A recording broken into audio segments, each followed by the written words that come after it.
everyone, it's me, Gabby Dunn, and also Beans. We're here to tell you about the newest episode of Bad with Money. It's about cults. I am so excited to do this episode. We have Sarah Edmondson and Nippy Ames from the HBO documentary The Vow about NXIVM. They're on to talk about the money aspect of the cult that they got out of. And then we also have Roberta Blevins, who is from the MLM documentary Lula Rich. If you haven't seen that, you should absolutely watch that. And we are going to give you tips on how to spot these very predatory organizations and what to say to people in your life that might be part of them. So the link to the episode is in the description below. Go, and give it a listen. Yeah, I mean, I was like blown away by how much of your book, Scarred, includes money. I mean, it's almost like 1/3 of it is just about like money in general, about like the finances of the organization. So I guess like, can you explain a little bit about like what NXIVM is? And, you know, I don't want to rehash the whole documentary, which people should check out, or rehash your book, which people should check out. But yeah, can you explain a little bit about what it was and how you would financially get involved? Just to say, most people join NXIVM, and there's lots of interesting money stuff, but most people like myself and Nippy both did what's called a 5-day training first, or something like that, like the introductory course. And I learned later from Keith when he taught me sales is that you brought people in lifts. Like nobody joined with the end. Like if someone said to me, "Hey, you're going to take this personal development program, and then 12 years later you're going to have the initials of the leader seared into your groin. How about that?" Can I swear on this thing? I'd tell him to suck a bag of dicks is what I'd probably say. Sorry, that's my new phrase of the week. So my point is that it was one thing at a time of the year. I say it a lot. Sorry. It's appropriate. Keith Raniere can suck a big bag of dicks. Okay, so he might be actually in prison. I'm not gonna. A lot of dicks. Anyway, sorry. A little feisty this morning. But when you join the 5-day, and this is also one of the things I was going to mention, like the red flag for your listeners, and it was a red flag for me. Unfortunately, I also really liked the person who invited me, so I ignored this, but there was a sign up now and get a discount. And if you sign up in the next 48 hours, you get this discount. And I am the kind of person who likes to save money. I like sales. And later when I was trained in this, I didn't think it was a bad thing. I was like, well, they're excited now. You get them to sign up while they're excited because they changed their mind. So you're just helping them to lock down and make a commitment while they are excited about it. Really, it is get them to lock down before they go on the internet and Google Keith Raniere. Which happened all the time, by the way. Like and there's all sorts of sales techniques to reinforce that. Yeah, like, the whole thing about, do you understand that, when most people after 24 hours forget half their information and they rip a piece of paper, and then the next 48 hours they rip another piece, and by 2 days they've remembered 5% of what they've heard. Do you think it's best to make a decision with 5% of the information or 90% of the information? Everyone's like, well, 90. Do you know what I mean? That's fascinating. Were there any other things like that, like sales?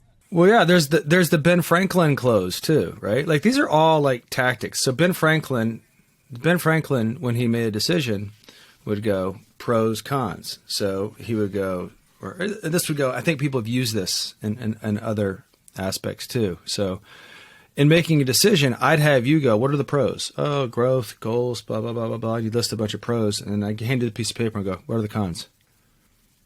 So I'd help you with the pros, and you come up with the cons to go money, and be like, well, the reason you're not doing this is because you don't have money, blah, blah. And any objection you have could be spun.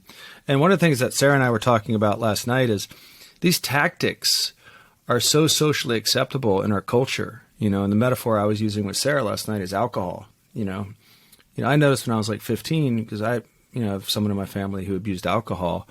And I remember, like going to a sports game and seeing Budweiser everywhere. So there's these entities in our culture that are socially acceptable and not challenged anymore. Alcohol is one. Similarly, sales tactics. Black Friday just happened, or Cyber Monday, get 70% off. And these tactics are used, and they're not particularly challenged. And like any kind of tactic and manipulative, it could be, you know, if we had what we were selling and we delivered on it, you know, it would have been, you know, what we thought we were was a good tactic, but it actually ended up being abusive at the end of the day. If you know someone who hits you up with that, or some, you know, your sister or your cousin or your whatever uncle is like getting it, like what, or your friend, like what can you do? Well, so first and foremost, if you think that you're vulnerable to getting these sort of messages, or you have a lot of people in your circle that fall into these sort of traps, and that you do get talked to a lot about these things, the first thing that you should do is really just educate yourself, so you know. There's a lot of facts. I wrote some facts down because I think these are really valuable. These are literally facts. These are business statistics for multi-level marketing. I love when a guest has notes. Oh, I have all love kinds it. of notes. I have all kinds of, I can usually rattle these off the top of my head, but I was like, I don't want to say the wrong thing when it's being recorded. So in MLM, 99.7% of people will lose.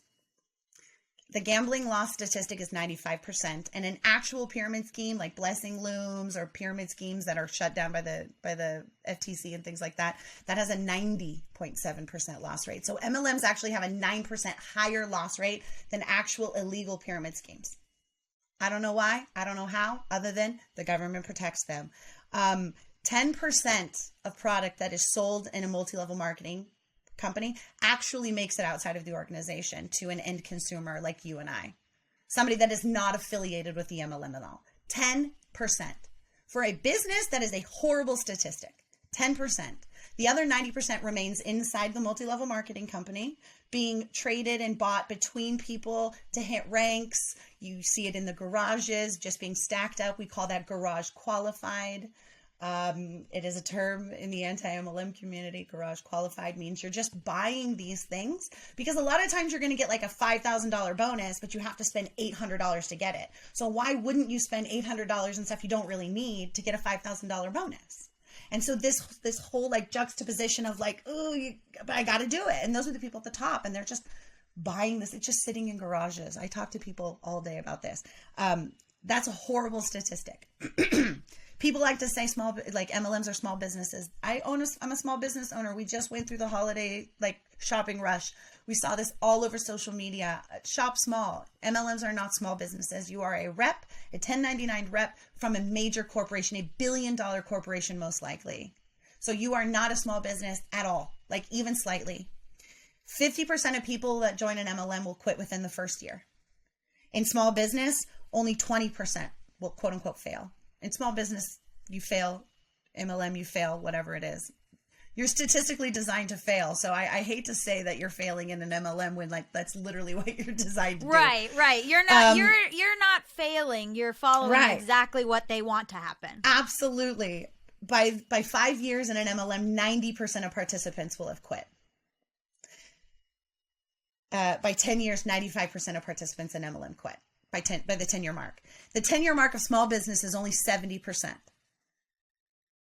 So for people to even say that kind of stuff is just astronomical to me. I'm like, by 5 years, only 50% of small businesses have closed.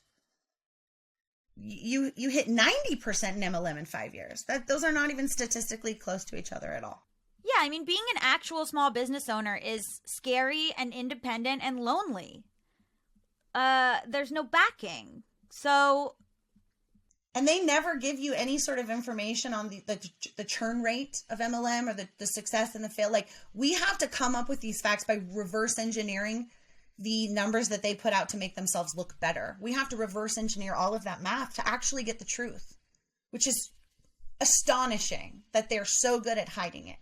So that's the first thing that you need to know, is you just need to know these facts, or at least have these, because people are gonna come at you, and facts are not attacks.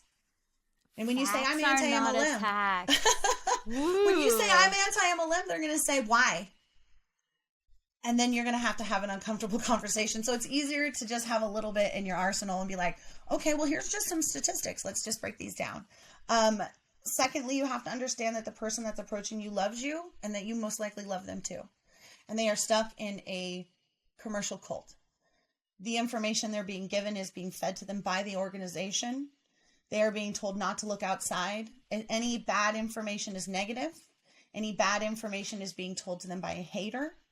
If you are too aggressive with them, they will cut you off at the direct, like being told directly from the MLM. Cut them off. They're negative. You don't want that negativity in your life. That they don't want to support you.